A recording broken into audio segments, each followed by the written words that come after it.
I was in school, in public school. I couldn't attend anymore. Jewish kids could not be there. They wanted to do something. My parents got me false papers that I am Christian, and I went to a boarding school in Bratislava. First year, I was there in the boarding school. It was an all-girl school. We were 3 Jewish children there, three Jewish girls, 2 sisters and me. One was younger, one was older. I didn't make friends. I was afraid if I will make a friend, I will tell them who I really am, and I will betray myself. So I just kept quiet, cried myself to sleep every night. And about a year later, my mother came. And when she saw my cried out eyes, my skinny face, she decided for night she will take me wherever she is, and in morning I will try to come to school. And this is what I did next 2 years. The nuns were nice to me. Officially, they were covered with my papers. I don't know how much they knew, but so this was 3 years of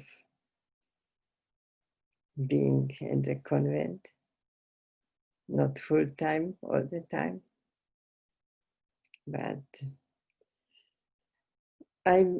we had to move away from our apartment.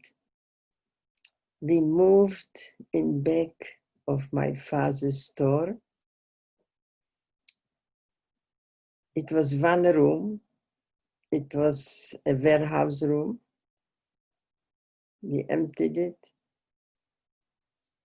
We put a stove there. There was no bathroom.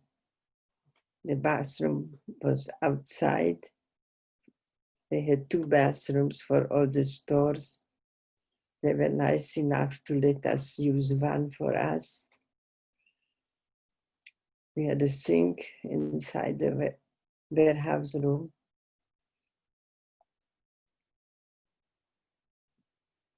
I went sometimes to play outside with the children. One boy who didn't live in the house, he was the son of one of the ladies that worked there, and she brought him sometimes. He was a big, strong bully. Each time he saw me, he beat me up. I came home running, crying, and telling my parents. They said, "We cannot do anything. You have to defend yourself." But how could I? I was skinny, I was small, he was a big guy. I was so worried. One day I was there, nobody was there outside. I was jumping rope, I was so happy. Suddenly I saw him coming. I knew what will be. And as he was approaching, I grabbed one side of the jumping rope. I twisted it all around me, and I hit him in his groin. He was screaming, crying, running to his mom. My parents were so scared what will be now. They sent a doctor. They sent a basket of food, what kind of goodies. Well, he got okay, but he never beat me up again. So my self-defense helped.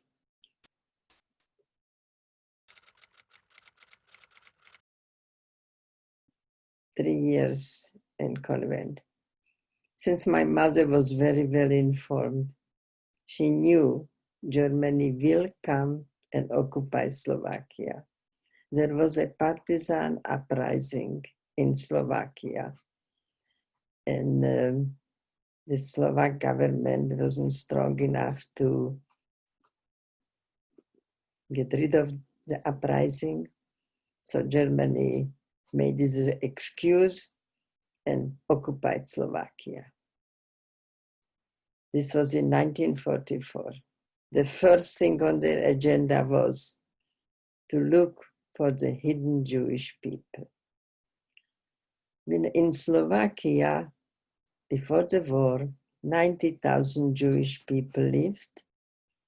In 1942, where the biggest deportation was going on, 60,000 people were taken away. From 60,000 people, 230 people returned. One of the worst numbers you can imagine. So in 1944, when the Germany occupied Slovakia, they went from house to house, from apartment to apartment, and we were hidden by a gentleman, a 25-year young lawyer, who had it in his heart to risk his own life to hide 8 people. The apartment was in the center of the city of Bratislava, across the street of Hlinková Garda, the Slovak Gestapo. We were there for 9 months, 8 people. And you imagine that they went from house to house. They never entered this house. This house was built in 1935 in democratic Czechoslovakia. And in the bylaws of this house was written, no Jew can live in this house. It was a common knowledge, and they never entered this house. It was a huge complex. It was like 2 5-story buildings, and in the center was a movie house, and a passage went from one street to the another. It was called Slovenská Liga. Can you believe it? They never entered. Across the street was the headquarters of the Hlinková Garda, that was the Slovak Gestapo.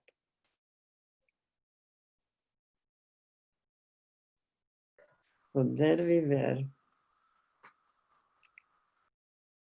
Well, 9 months, sitting on a chair, not be able to move around and not be able to speak. The only thing I could do to read. I was 13 at this time, and Karol Blanar could not bring me children's book. Everybody was watched. He couldn't go to library and check out books for young person. It would be suspicious. So he brought me history books, Dostoevsky, Tolstoy, heavy books to read. I was reading 14 hours a day. Kept me quiet. Also, it gave me a hope as I was reading about wars. I saw everyone finished. Last 4 years, last less, more. It will finish too. That was my hope. And I want to tell you something. Everything can be taken away from you. Even the clothes you wear, everything. But nobody can take away from you what you have in your head. Just put good stuff in it. It's yours. It's yours until you leave.